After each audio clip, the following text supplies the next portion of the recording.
Hello and welcome to Sestra Tainment. I'm Lenora And I'm Dee.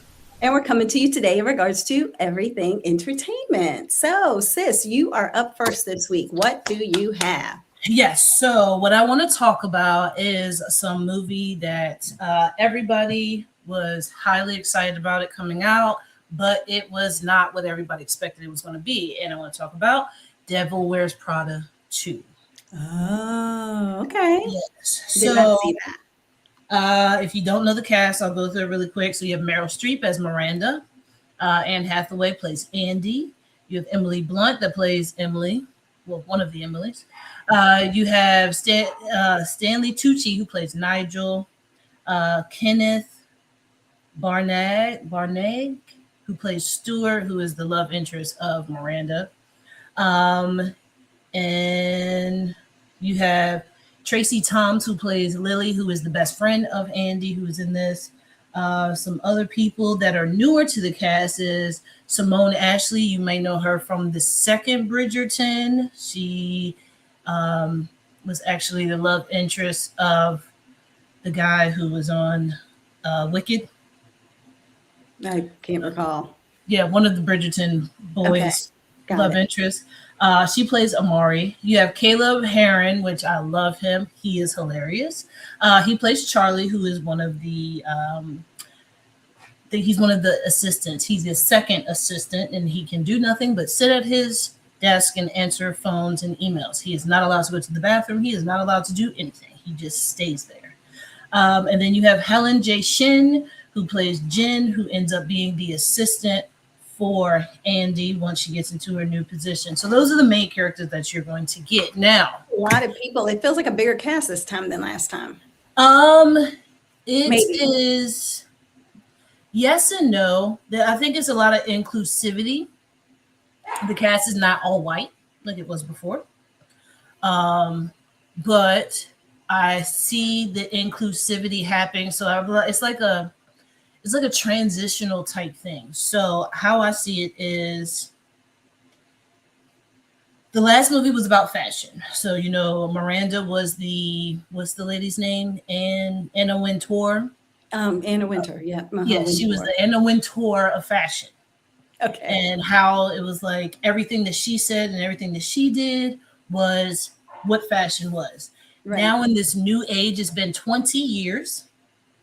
So now in this new age, they have the Runway magazine. The Runway magazine is no longer a magazine. Now it is all online.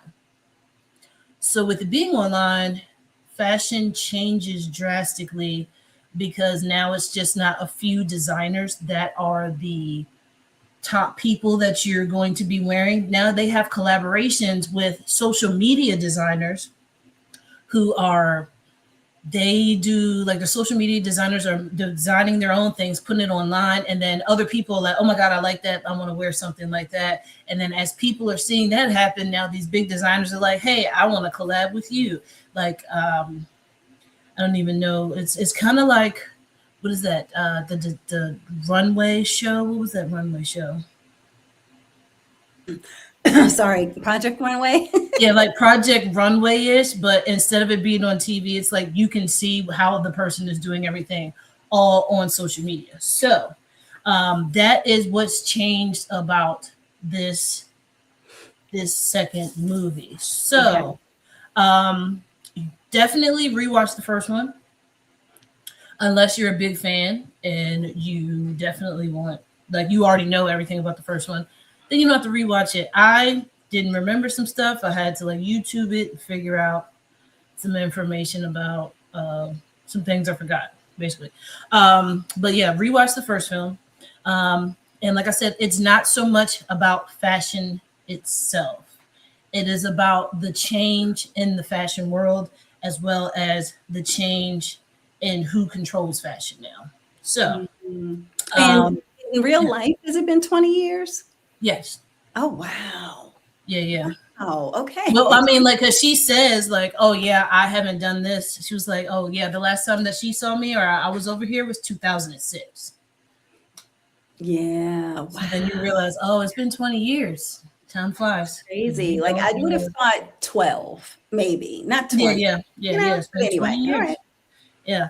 All right. So, like I said, because magazines are not such a big thing, everything is online now. It shows the difference in the transition of that, um, and how the industry has changed. It also goes into journalism, how journalism now is being controlled by the powers that be, and you can't just be a journalist and talk about whatever you want to talk about anymore. So it goes into that. I mean, it is not fashion. This is not a fashion movie. Do There you are think that that played a part in why it wasn't as much of a success as people assumed it would be because it was too Okay, so the non-fashion? last movie was basically a open door, like a behind the scenes of the fashion side, the Anna Wintour, and what she all has to deal with, and Yeah, how she editorials. calls the shots. Yeah. Now it is everybody else calls the shots, and Miranda is just there being like, "Oh yeah, I like that. Oh, it's okay." But she doesn't call the shots anymore. Everybody else, the world calls the shots, and she just has to get in with somebody who she likes, basically. Got So it. it's basically a movie about the change in the fashion industry as the change in the fashion industry is happening right now. Yeah. So I Because could see because that's no longer the devil wears Prada because she's no longer the devil. The devil is who now? The devil is the industry. I mean, the outside influence. the devil, she is still the devil because she still is, She's still Miranda.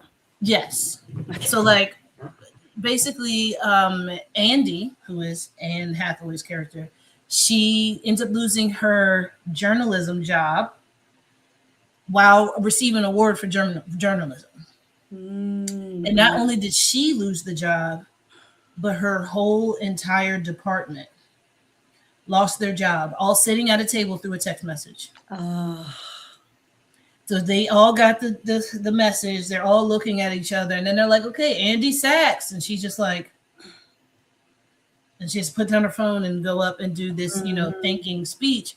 But then she goes into how she's so upset that the powers that be are running journalism. You can't be a journalist anymore. She was like, all of us at this table just got fired over a text because another big company decided to buy our company that did away with us Yeah. because they did not know how, they did not like the way that we Did were, our journalism. We yeah, told we the truth journalized. and we Yes. journalized. Yeah. Exactly. So is that, like I said, fashion is now not a thing as much. Like I said, it's more social media. You have all of these fashion people. Like, there are people on YouTube who go around and see people in the city and it's like, hey, can I see some of your top 5 wardrobes? You take us to your apartment and show us your top 5 wardrobes, and then you go into these people's apartments and you're like, how did they even think about this? Like, where did they get this from? Oh, they designed this. And it's like things that you would see on a runway or would really look good um, at, what is it, Fashion Week in France or wherever it Mhm. is. So that's how things have changed. And like I said, there's where people now get collabs with designers. Well, and you Um, have to think, excuse me, you have to think too, now it's influencers more, right? yeah, It yeah, didn't yeah, happen back exactly. there weren't as many influencers. It was like Paris Hilton. But Yeah, now it's like everybody with Instagram or a TikTok account can be an influencer and market and sell. And yep, yeah, they're yeah. famous. Yeah, you don't need the magazine anymore in order to sell your things or showcase. The Not at internet does that all. for you. And that is Everybody's the main opinion thing. counts. Yeah, that is the main thing of how the magazine runway was no longer a thing now. Now it was like something like what is that? Is it Elle magazine that does like one book feature per year or something like that? It's like I'm not pretty thick. sure. Maybe that or Vanity Fair or Or something like Vanity Fair. It might be that. Vanity Fair who does like Mhm. one book that's like pretty thick. It might be like 200 and something pages. And then they put it out and that is what it is, but everything else is all online. Yeah. So that is a big thing of Miranda being like, well, we got this book thing that we're putting out, but nobody's really buying it because everything's online. So, like I said, not a fashion movie. The fashion in the movie is good, but it is not just about fashion. This is now the behind the scenes of how fashion industry has changed. Okay. I will tell you this. I fell asleep on it twice. Now, the reason I fell asleep on it twice was because once I started watching, I was like, oh, this is not the same as the last one. And that's what I thought it was going to be like, picking up from that, not realizing that actually it is picking up from that 20 years later. And it is actually now the movie. It is the movie of the time that we have now. You can't make a movie 20 years later about something that happened in the past when the world is changing right now. But now I'm saying like the way that the world's changing right now, because everybody has changed. Everybody's grown. There's new technology. There's everything's so different. Got it. So why I say it is good is because if you're not going into it thinking of Devil Wears Prada 1 and being like, oh, the fashion design area and things like that, if you don't go into it thinking that, but you go into it thinking how fashion has changed throughout the generations, then it's a great movie. Yeah, but most people who were begging for another version of Devil Wears Prada wanted the same, I would assume. Like they wanted more of the same. Yeah, but how do you make the same? This is 20 years later of the exact same.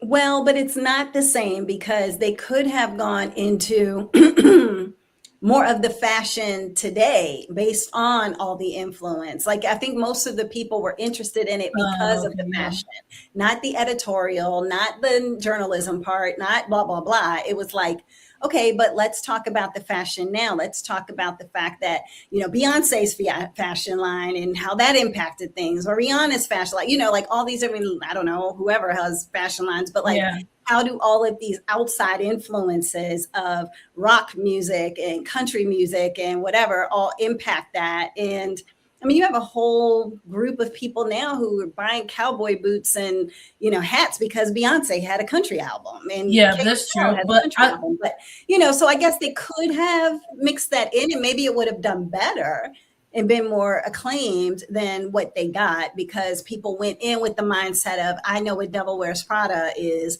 And this sounds like, from your explanation, I haven't seen it, that it could have been named anything, journalism movie or movie with Meryl Streep in it. Like it didn't even need to be Devil Wears Prada. So I was thinking with Devil Wears Prada, the movie was all about Miranda, the Anna Wintour character. Yeah, it was. It was about that and educating Andy on fashion and how to do it in her and Tucci. Correct. Now, the fast forward is Andy has learned everything about fashion. And now the change that Miranda is going through with Runway and with the magazine Runway and the entire company and all of the transition that is happening is Devil Wears Prada 2. So if you wanted to just be fashion, then it wouldn't be Devil Wears Prada. It would be like Andy Sachs and Company. Okay, got it. So like would the viewers, not giving anything away, but would the viewers get satisfaction of Andy kind of having to, not Andy, Miranda having to say, all right, well, I guess it's time for me to retire because I need to just get out of here because this is all not, you know, I have no influence anymore. My whole thing was wanting the power and being that person. So like if she were, you know, to say, oh, well, you know, end of the movie was I quit and I'm just going to go live my life and be nice and sweet and kind to everybody. Like there is a happy medium. Sorry, I got a fruit fly in here because I've been cutting all the vegetables today from the garden. For anybody who's just listening, she's doing some karate chops over there. Yeah, it's like one fruit fly has been following me around all day. Okay. And it's just the one, and I see him right there. Anyway. So yes, with Miranda's the thing is with Miranda's character, she is actually seeing that she's no longer needed for the magazine because she's like, there is no magazine to sell online. Right. Now I want to go up here and I want to be this over this. So now she's talking to Irv and being like, hey, Irv, look, this is what you wanted me to do. This is what I want to do. But then there are some things that happen where things get released about the company, about the Runway company. That, and I don't know if it's just the company itself or if it's the whole umbrella that the company is under, Okay. but some things that end up knocking her back. And it's like, now we don't have a way to fix this. What are we going to do? And then that's when Andy comes into play as the features editor of Runway. So it's so cute how it comes up. Andy loses her job, gets a phone call. And now it's like, do I want to do this? I don't know, blah, blah, blah. And she's like, well, at least now with this position, I can then be able to hire all the people that were sitting at that table with me. And we can go ahead and do our own kind of journalism that will go with the magazine that is now online. And she was going back and forth with that. Now, when she does go and pops up, she goes to Miranda. She was like, oh my God, like, I didn't think that this was going to happen. It's been so long. And Miranda's like, Nigel, who is this? Yeah, who are you? That's what I was thinking. How would Miranda remember? Yeah, and he's like, oh, you don't remember? She's one of the Emilys. And she's like, oh. And just kind of like, I don't remember her. But then you realize she does remember her, but she has to have this persona. Yes, she has to be the mean girl. Yes, she has to be because, and what I think she does state it in the movie later on. I have to be this person because if I am not this person at all times, then I'll lose it. I have to go into a room full of people that are going to try to talk over me, overshadow me and everything. She's like, and if I'm not this person, then nobody listens. So she's always this person. Oh, that's gotta be now she has just turned into this person, and it's hard for her to not be this person anymore. Yeah. But she does have glimpses, like when she's with her boyfriend, husband, whatever he is, she has these times where she is now just Miranda at home. That makes sense. Then there are times where she will give okay, that was good. And then being like, okay, now leave my office. You know, like she sees, oh, I'm being nice. I got to stop that immediately. Mm-hmm. Yeah. That just shows she's never been her authentic self at work. Correct. You know what I mean? Like she couldn't be. And it's unfortunate because a lot of people are like that in corporate America too. Yeah. I'll see someone do their personality assessment. And then because I was in HR and I'd see it and I'd be like, wait, your personality assessment says you're sunshiny yellow. Like, hi, everybody.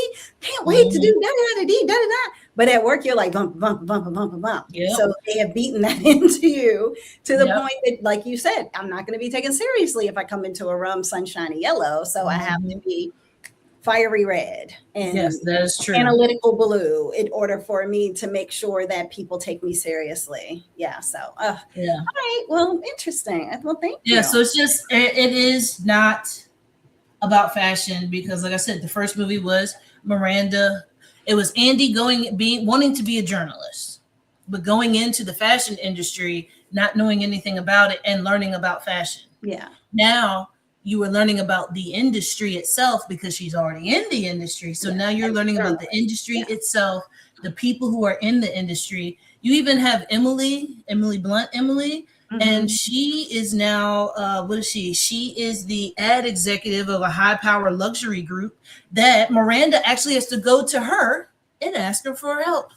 Oh, wow. Can you imagine? Yeah. Yeah. And now Emily's sitting there thinking like the amount of times you threw your jacket at me, the amount of times you told me that the coffee that I bring you, this exact same coffee was wrong. Now she's like, oh no, we want 6 pages of an ad inside of this. And we want this and we want blah, blah, blah, blah. And they're like, yeah, no, that's not happening. She's like, okay, now I have to change this all up and I can make it more from what I want. So it's just the fashion industry and not the fashion. Yeah. Movie 1, fashion. Movie 2, the fashion industry. Gotcha. Okay. No, sounds good. It is a good movie if you're not going into it thinking that it's going to be about fashion. Well, if you go into it thinking about Miranda getting a little bit of payback, then that's some of it that you get, it sounds like, with her dealing with that Emily. And maybe not feeling like she, can continue to have the same level of power. So, so I think the people will like it if they realize this is not fashion. This is the fashion industry. Right. Okay. We got it. Yeah, yeah. All right. That's all I had. So that was The Devil Wears Prada 2. You can find it on Hulu. Hulu. Yeah. All What do you right. have? So what I have, and I'm so excited about, is Ted Lasso's back. Teddy is back. That is right. I'm so excited that Ted Lasso is back. I don't know, right? Okay, so my sister is doing his dance from when Jason Sudeikis was on Saturday Night Live with What's Up With That? What's up with that? If you've never seen that, don't stop right now. But after this podcast, go to YouTube and look up What's Up With That SNL and see him with his red jogging suit on, track suit, doing his dances. Now, first of all, he can dance. Second of all, the dances that he does crack you up, and he'll do it slow motion, he'll speed it up, and he's doing the Running Man. Oh my gosh, it's hilarious. So anyway, Jason Sudeikis, I feel like I really love him, number one, but he seems like the Ted Lasso character and his character on Saturday Night Live and all that. Like, it just seems like he's a genuinely nice person. Like, he would be somebody that you would say, okay, even if I had to have dinner with this stranger, because I don't know him, we could have a great conversation, talk about things. And, you know, I would leave saying, man, I feel like I just made a new friend, because that just seems like who he is. So anyway, so Jason Sudeikis, he plays Ted Lasso. Going through the cast, you have Hannah Waddingham, who I talked about last time or a couple of times ago with Ride or Die. Did I talk about Ride or Die? Maybe I didn't talk about Ride or Die. No, I don't think we did talk about Ride or Die. I think we were going to have to talk about Ride or Die. The storm came through, right? So I'll talk about Ride or Die today. So Hannah Waddingham plays Rebecca Welton. You have Jeremy Swift, who plays Leslie Higgins. They mainly call him Higgins. You have Juno Temple, who plays Keely Jones. You have Ted Lasso's wife or ex-wife. I can't remember if they're wife or ex-wife, but anyway, played by Andrea Anders, and she plays Michelle Lasso. And then his son is Henry, and he is played by Grant Feely. So that's kind of where we are right now. And I'll just say Mathis, who is, I don't know what he is, Swedish or Amsterdam or somewhere, like the Netherlands. And he is the boyfriend of Hannah. So I think it was the Netherlands where she went to and met him. So anyway, I only have one episode to talk about, so it won't be a long conversation, but so cute. I like it. So basically, it starts off with Ted Lasso working at a grocery store. So he is going through, like, you got to think, he was literally the coach of the, Richmond football team out in London. And now he's working at the front, kiosk, And have you watched it yet? I didn't ask you if you had watched it. I did watch the first episode, and I'll be right back because I have to go get some water. Okay. So I'll just talk to you all while she goes away. How about that? So long story short, what ends up happening is that I watched that, and it was great because of the fact that he's doing all of the kiosk scanning, and then actually one of his old players from regular football, not football, because football is life, but one of the regular players from football, he actually comes in and he's like, oh my gosh, honey, you got to meet him. He's like the number one guy that, it's like my mentor. I look up to him so much and all of this. And his wife is like, really? The guy who's now working at the grocery store, like that's the person that you have as your mentor. And so what else happens is that he sees a young kid in the store stealing something. And so he plays this whole elaborate scheme to get the kid to stop stealing without telling the kid that he caught him stealing, to the point that even the owner of the store, the manager, was like, and why did I see you going around stealing a bunch of stuff in the store earlier today? He was like, oh, I learned my lesson. Somebody put me straight. And yeah, you won't see that happen with me again. You're like, okay, Ted would never steal stuff intentionally. So, but he goes home because he finds out his son is doing something terrible in school, just being so bad at school. And when you find out what it is, you're like, seriously, people, like this is what Yeah. you get upset about and have to call his parents in for. So I digress. The parents kind of chuckled because they didn't get it either. And then what ends up happening is he gets home after that. And lo and behold, who's outside his home but all of the people from jolly old London. But it was funny the way they did it, and they were all stepping out slow motion. I was like, "That's Rebecca's shoe. Oh, that's Keely's shoe." And I was like, "Is that Higgins? Because It's you gotta sound be so Higgins." much I was like, "Is that going to be Higgins, or is that going to be Nate, or is that going to be the other coach? Like, who is that stepping Nate, out?" I was like, yeah, I forgot his name. Yeah. yeah. So yeah, when I saw that, and then they were like, "Did he not see us?" Was it Beard? What was his name? It was something like Beard, that. Beard, Coach Beard. Yeah. Mm-hmm. It was like, did he not see us just now standing right here? And it was so funny how that happened. Yeah. I knew it was going to happen that way. It was cute. Yeah, I figured as much. I was like, he's probably knows that that's them and he's just going to do something, to make them sweat. And so he takes them out and they get to experience the United States in this first episode. So everything from Kansas City barbecue, figuring out the difference between Kansas City, Kansas, and I guess Kansas City, Missouri, because they're kind of like, oh no, we're in Missouri now. And then the next thing you know, they're talking to somebody, they're like, no, we're in Kansas. And then the next thing, no, this is Missouri. So it's kind of funny. Yeah, it's like, no, Kansas is across the street. We're in Missouri. Across the street is Kansas. Yeah. Right now we're in Missouri or Missouri.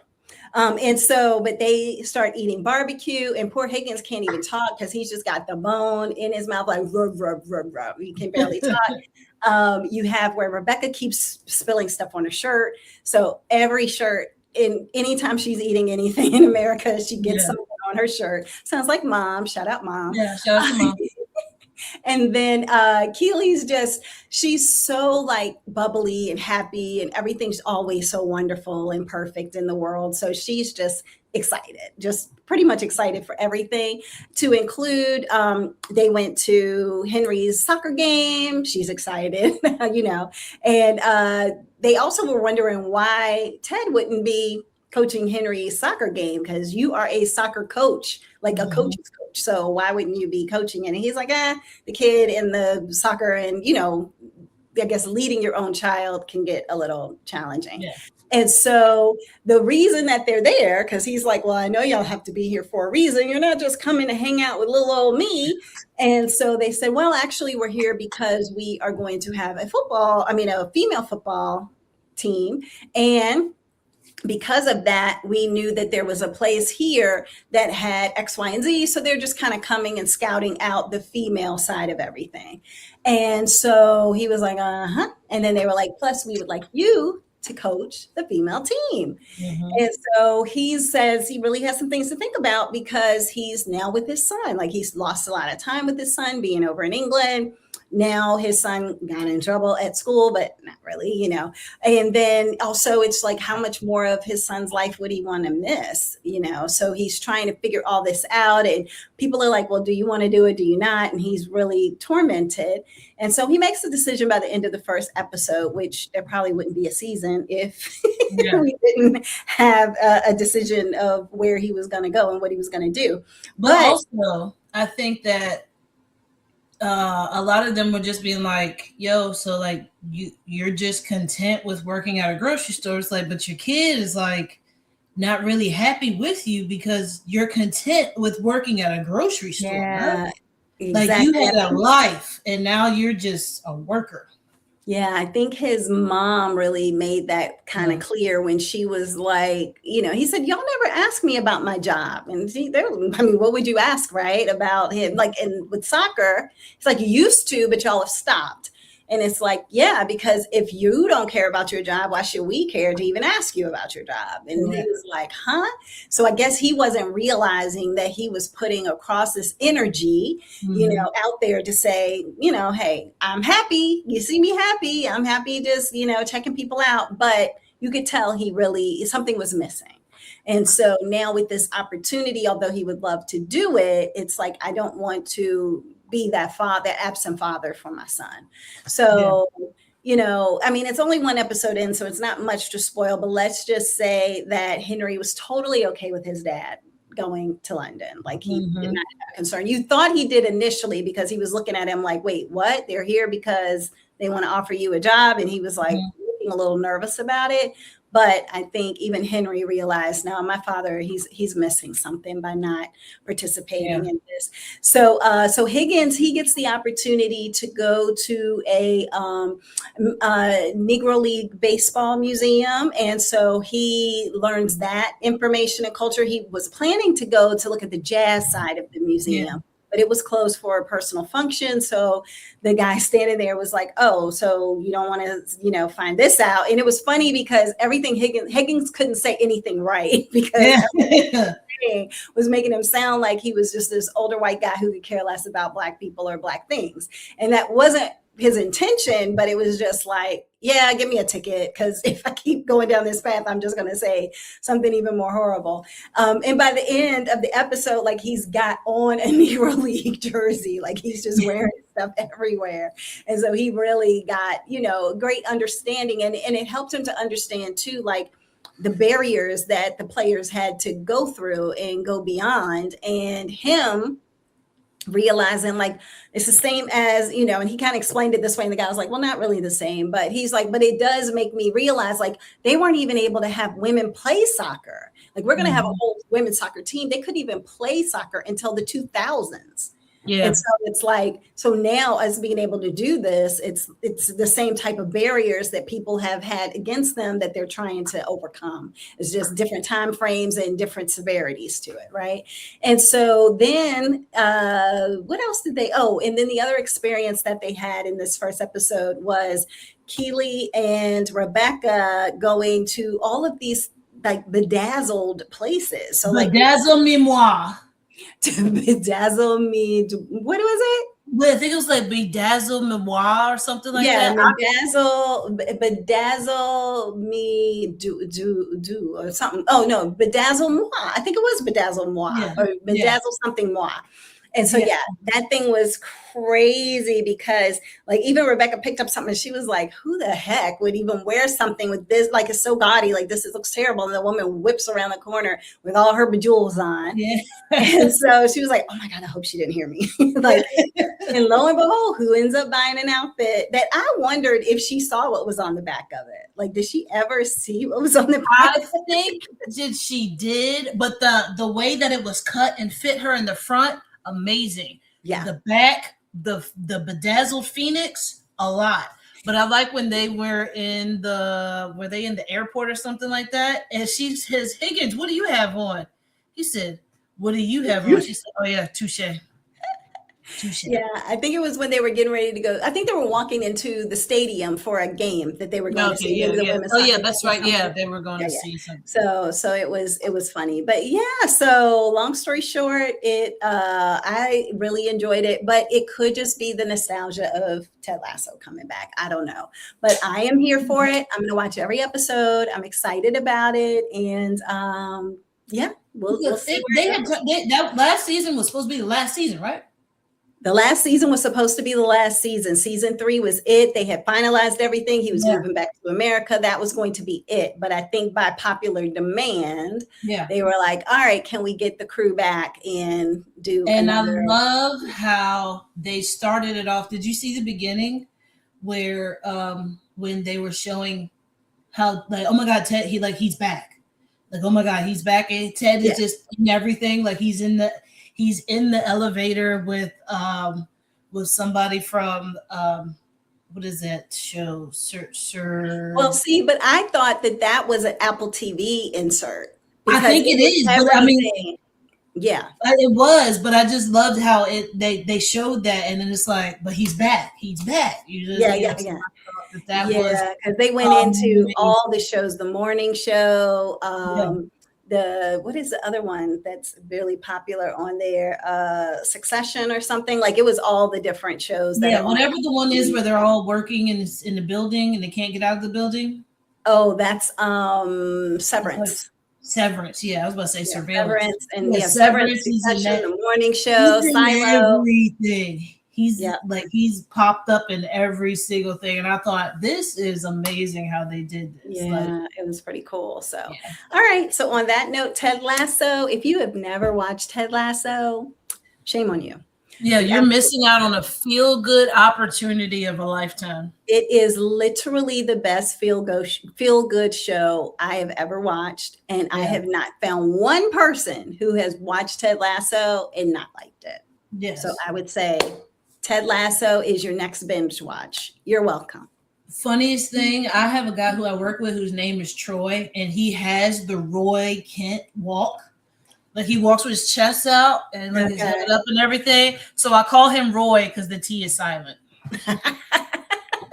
Yeah. I'm That like, is Roy. hilarious. And they're like, his name is Troy. I said, no, the T is silent. Yeah.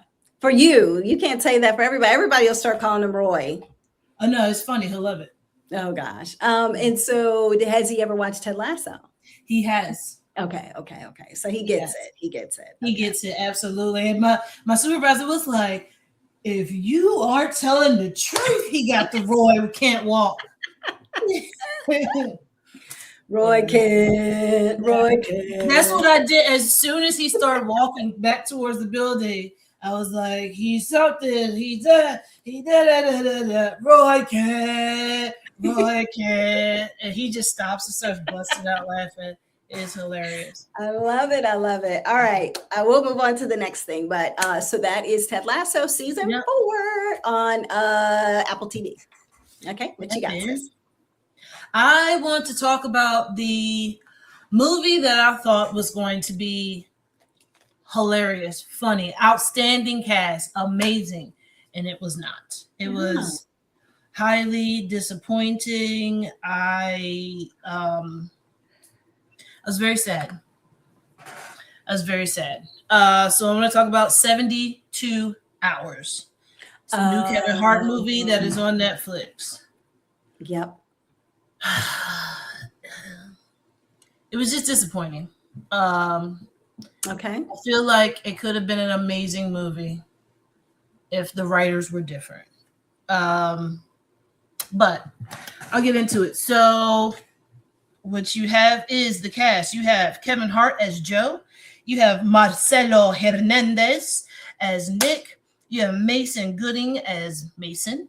You have Cam Patterson as Freshman, which that's his nickname on it. You have Ben Marshall as Hunter. You have Zach Cherry as Barry. You have Teyana Taylor as Jennifer, who is actually Kevin Hart's love interest. And you have Michael Mando, who plays Jaze, Jaze.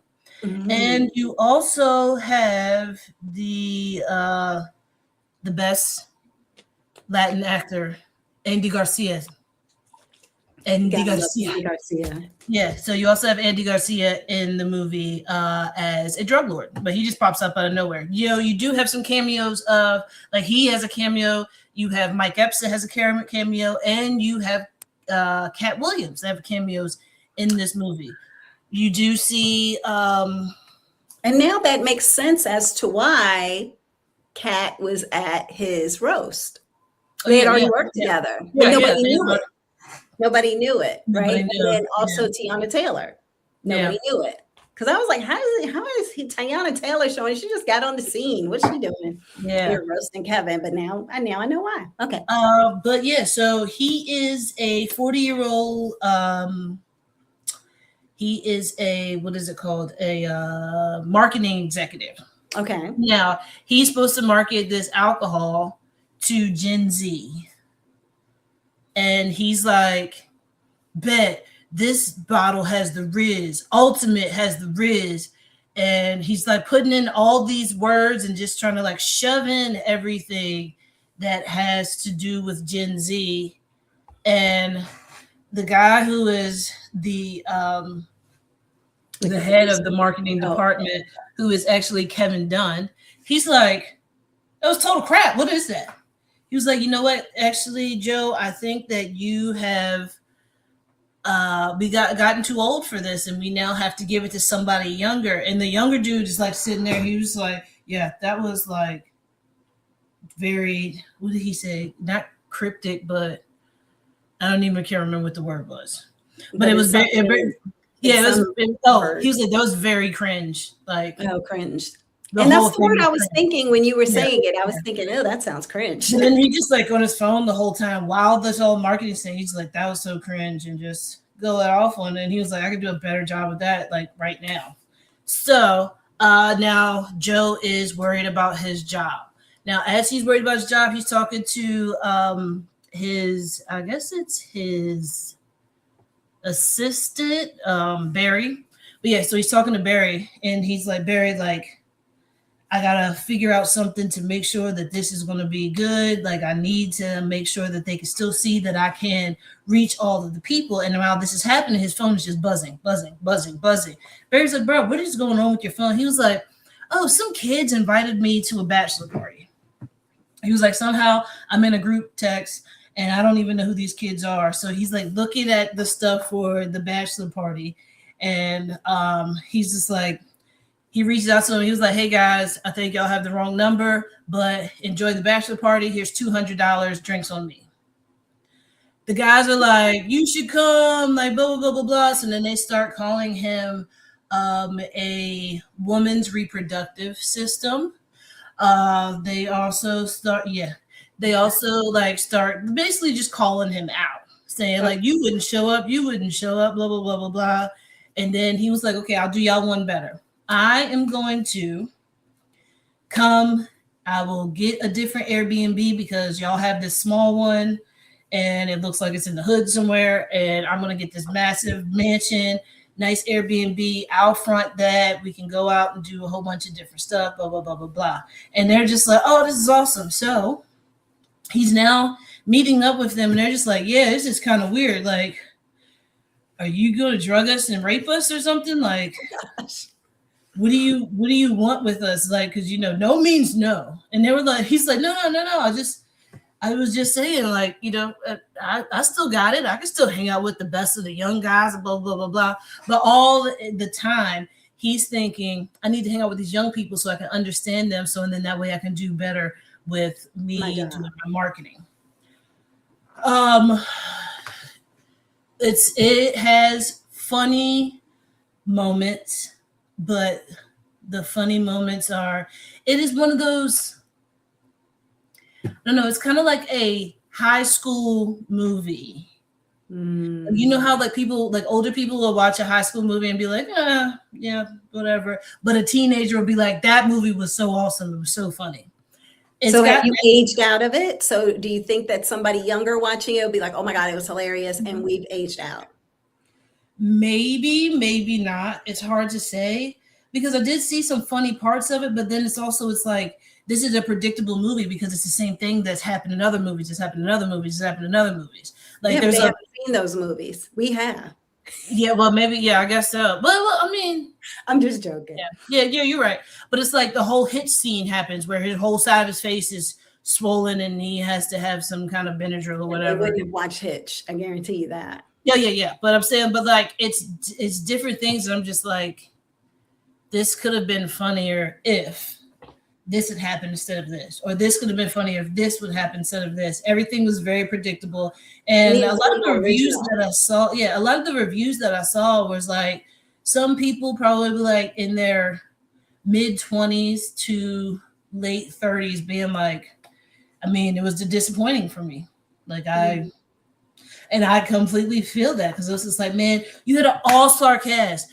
Cam Henderson should have done so much more in the movie. He's hilarious. He is hilarious, but they didn't really let him talk that much. Really? He did not talk that much in the movie. He's like the new Kevin Hart, it feels like to me. He is hilarious.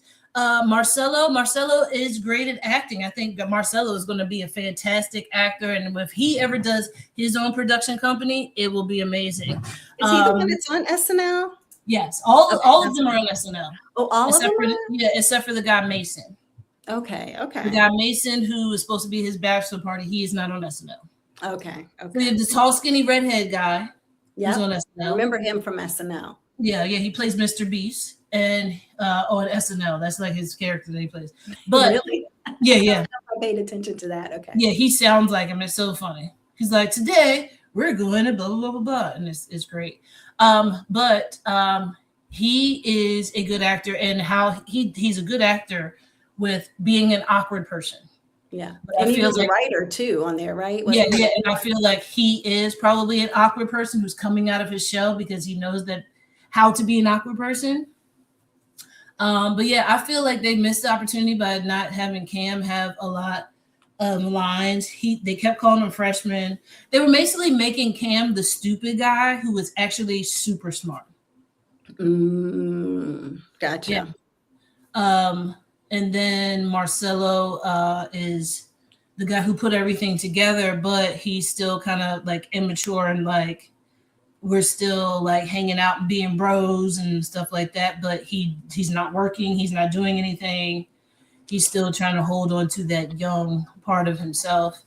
But all in all, I don't know. I was disappointed. There's some funny parts in it. The whole thing about with Cat Williams in it, I was like, this didn't even have to be in the movie. They probably just did it for the shock effect of Cat Williams and him being together because everybody knew what Cat Williams said about him in 2024 or whatever. So yeah, but yeah, Cat Williams really didn't have to be in the movie. If he wasn't in the movie, it would have been actually fine. But because because of the cameos that he had in there of people, it was like he was trying to do an Adam Sandler movie, but he's not Adam Sandler. You know how Adam Sandler does movies and he always has cameos of people that just pop up everywhere? But he didn't have that. He didn't have the storyline of why. And was it his story? Like, was he the person who wrote it or directed it or pushed it to get greenlit? Or was this an SNL thing and they were like, it'd be great if we got Kevin Hart to do it? I don't know. Let me look at that really quick. Yeah, I was just wondering because I wasn't putting together that he was running it, but maybe he was. I don't know. I don't know. With so many SNL people on there, I would think if he were running it, he would pick other people. Oh yeah, there's 4 people who wrote it, and none of them don't know any of them. Okay. Nor do the director Tim Story. I don't know who he is, but he's done a lot of stuff. He's done Fantastic Four, The Black and They Think Like a Man, Barbershop, The Pickup. Yeah, he's like Shaft, everything. He's done a lot of things. Yeah, but I don't know. It was just maybe this could have been a movie that could have been a different cast, and it still would have gotten the same amount of probably like the same amount of disappointment. Even if it wasn't that. I wouldn't been as disappointed if there was a whole bunch of people in there that I didn't really know. Got it. Yep, because the all-star cast is the part that got you like exactly. And I hate movies like that when it's an all-star cast. They're never good. You see clips of the trailer, and then you're like, oh man, that's going to be good. And then you watch it, and every clip that's in the trailer is the best parts of the movie. That's how they always do it with the all-star cast. It's like watching all of those movies. I forgot what the guy's name was. I feel like it's somebody Hughes actually that used to make all those movies, and it would be like Valentine's Day or whatever. Hughes. John Hughes, yeah, and it would be all of the people you'd have, Vince Vaughn and Julia Roberts and Reese Witherspoon and this one, and you just have this one, this and this, and it's like every single person in there is like a phenomenal actor or actress, and yet you watch it and you're like, womp womp. Yeah. Okay. It's definitely like that. So my thing is, watch it, but don't have the highest expectations for it. But then also it could be that some people might watch it and be like, oh my God, this was hilarious. But I don't think it was as funny as it could have been. There are the moments where it's, sentimental moments. There are some moments that are sad. There are some moments where you're like, why did you even do that? And there's some moments that are genuinely funny. Yeah. When they're just like, he's with us. Like Cam said, he's with us, but then he threw up on us. So he's like, our friend, but older, so he's like our dad. And he was like, why would you say that? Because they were trying to say that they were part of like a prostitution ring, and he was got it with him. Got it. Oh gosh, that's too much. But so check it out. 72 hours on Netflix. Watch it or no. Watch it or no, people. Okay.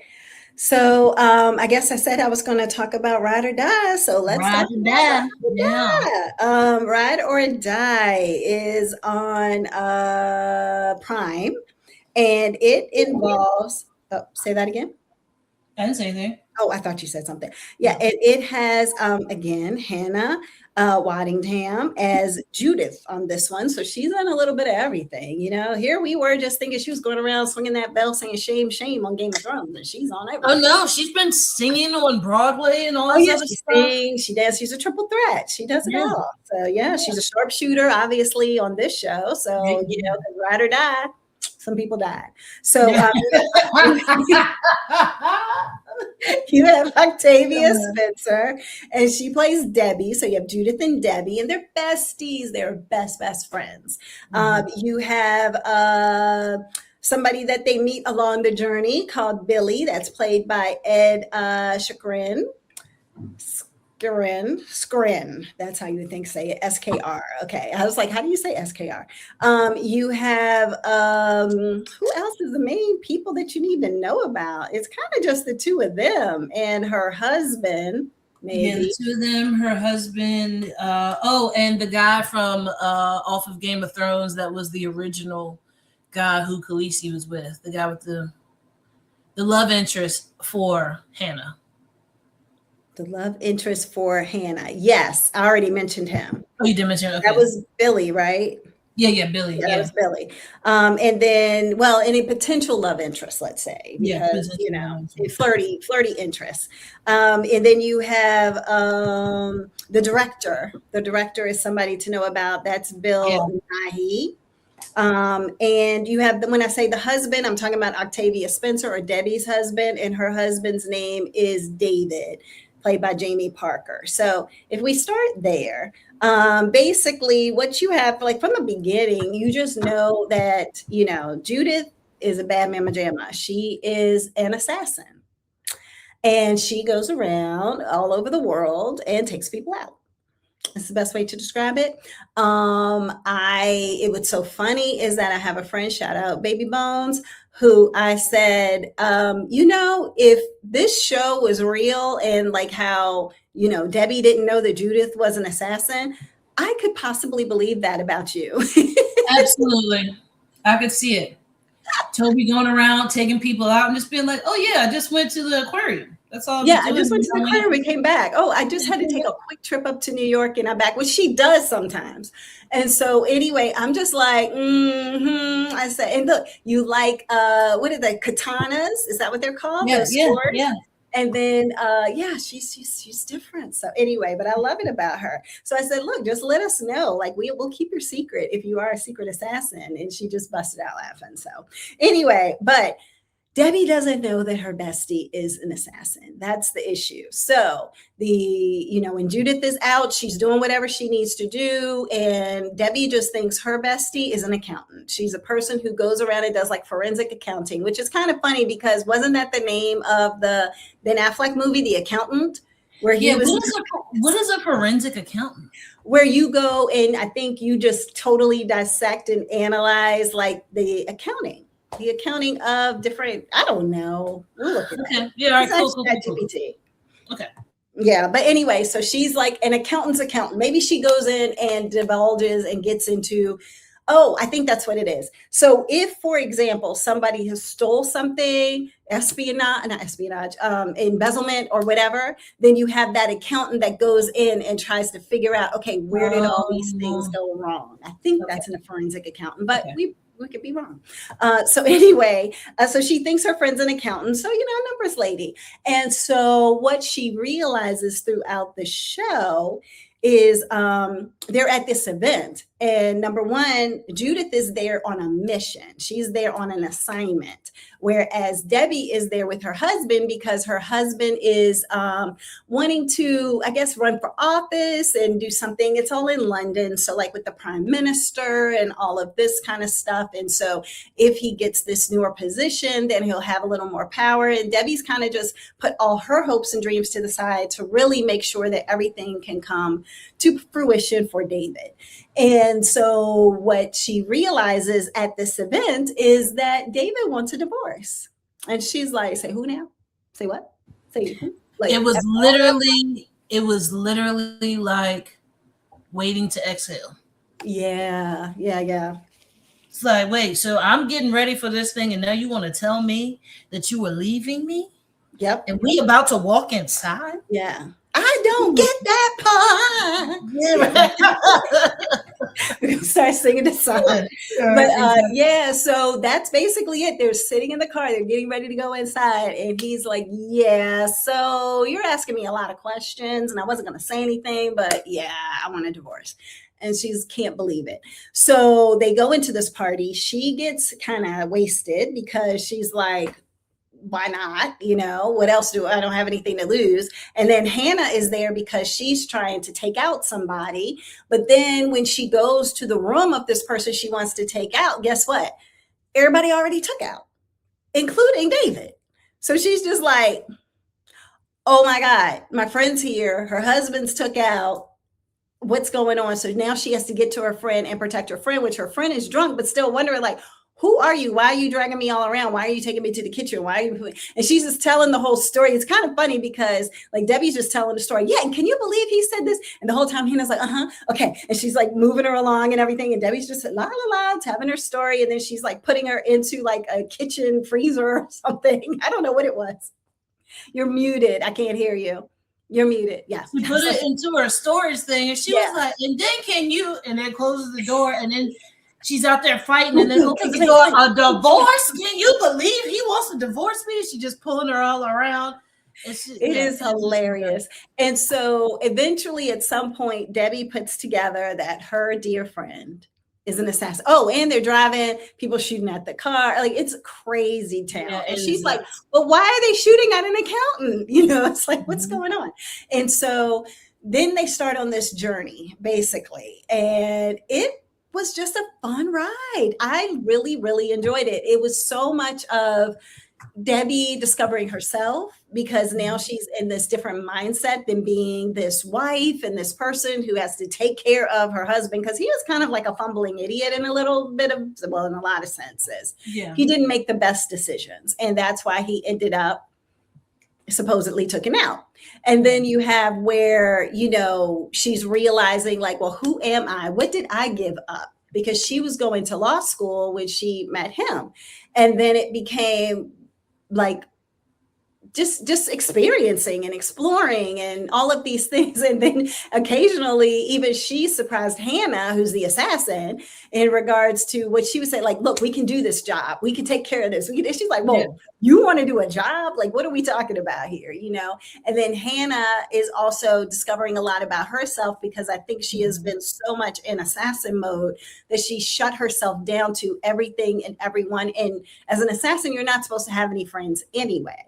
And so then it becomes that, well, Debbie is a friend of hers. And so it's this whole storyline to it. But is she a friend? Is she your cover? Like, how does all of this actually work when if you're an assassin and you have a friend and people want to get to you, they'll get to her? Like, that doesn't even make any sense. So you obviously must not really care about her. And so it's a lot of ebbs and flows, a lot of ups and downs. Hannah also hadn't opened herself up to relationships. She's been with people, but not in this perspective of like seeing a future with people. I like how Debbie was just, all the guys were just like, hey, what are you doing? You want to go take a shower together? Hey, you want to do this? Yeah. She's like, wait, no. And then she's like, actually, she's like, I'm old enough to be South of France. I'm in the South of France. Actually, why not? You only live once. My man's dead. Right. So it was really, really cute. Yes, there was a lot of blood and gore and all of those things. But so if that bothers you, it's few and far between. That's all I'll say. Like, I don't think that it's enough to make it so that people should not watch it. I know another friend of ours, because I've watched it and Baby Bones watched it. And so then we were trying to talk to Janella and say, you need to watch it. We think you'd really like it because it's kind of funny and it's, cute. And she's like, I watch Home and Garden TV and I'll watch, just like a few reality shows or something, but it's nothing. I can't remember. And she's going to watch this because she watches these things all the time and she listens to our podcast. But Yeah. she was just like, I don't know about this. And we were trying to talk her into, no, it's going to She's be not into fine. action. Yeah, it's not a lot. It's more action than it is violence and gore, but there are occasional scenes of violence and gore because she's an assassin. And the other part to this is that there's a different assassin who comes into play. And so then there's a whole lot of back and forth of these two people and what is the dynamic between them and why do they hate each other? Yeah, So it's like the ladies' version of Jason Bourne, the Bourne Identity. That's what it is. Yeah. That's what it is. And I shout out to Mom. Actually, shout out to Mom because Mom was the one who told me about it. Did she? Mom was like, what's the name of the movie with the lady? And she's like, you got to eat the poop in the pie. And I was like, the hell? She was like, yeah, she in that movie. So that lady, and she was like, what's her name? Viola? I said, no. Not Viola. Octavia. Like, this is Octavia. She was like, yeah, her. And then a tall, pretty white lady, like a very statuesque white lady. And I was like, okay. So then I go and look and I said, oh, this is what Mom was talking about. She said, yeah, it's a TV show.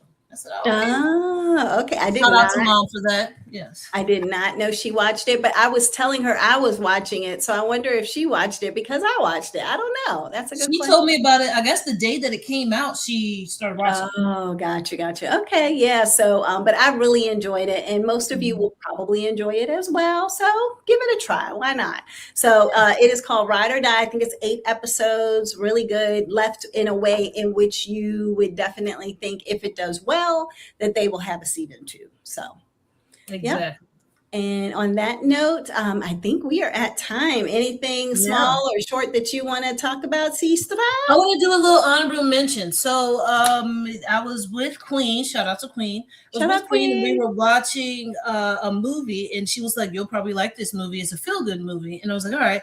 And it was a movie that I remember watching when I was younger. It came out in 1999. It was called The Other Sister. I don't know if you remember this, but Juliette Lewis plays somebody with a mental disability. Yeah, it sounds familiar. Diane Keaton is her mother, and then Tom Skerritt is her father. You got Poppy Montgomery and Sarah Paulson's being her sister, and then Juliette Mills plays her housekeeper. I do remember this movie. Yeah, and then you have Giovanni Robosi is Danny, who is a love interest for Carla. But basically, it's just somebody who has a mental disability who now has become an adult and can see, hey, like, is now the family seeing that this person can go to school by themselves, they can live on their own, they can do everything for themselves, and the parents basically letting go of the reins. Mm-hmm. Everybody having this person's back and being like, Carla at one time, it was like, hey, Mom, did you see that I cleaned the house? Did you see that I did this? And I got this done and I did this. And, she's telling her mom that. She was like, yeah, that's great. I'm glad that you did that. And she was like, yeah, so I could live on my own. She was like, no. This is the only movie that I did not like Diane Keaton in. Oh, really? Oh, wow. Okay. Diane Keaton, I was like, I love her and everything, but now I don't like her trying to stop her daughter from being herself. Like, yeah. Being on her own. Come on. Yeah, but it's not even her being on her own. But if you know that your daughter has a mental disability and then you're going to take her to things, you can't get mad at her when she sees a dog and she's going and playing with the dog while somebody's giving a speech. You already know that she's going to do this because her mental capabilities are that of a younger person. So it's like, don't go off on your child because your child is different. You already know that your child is differently abled. Right. And you want to make them disabled in life by just keeping them shut in. So it's a great, really good, feel-good movie. Like I said, it's called The Other Sister. If you want to check that out, something just to watch that's older, just a little nostalgia.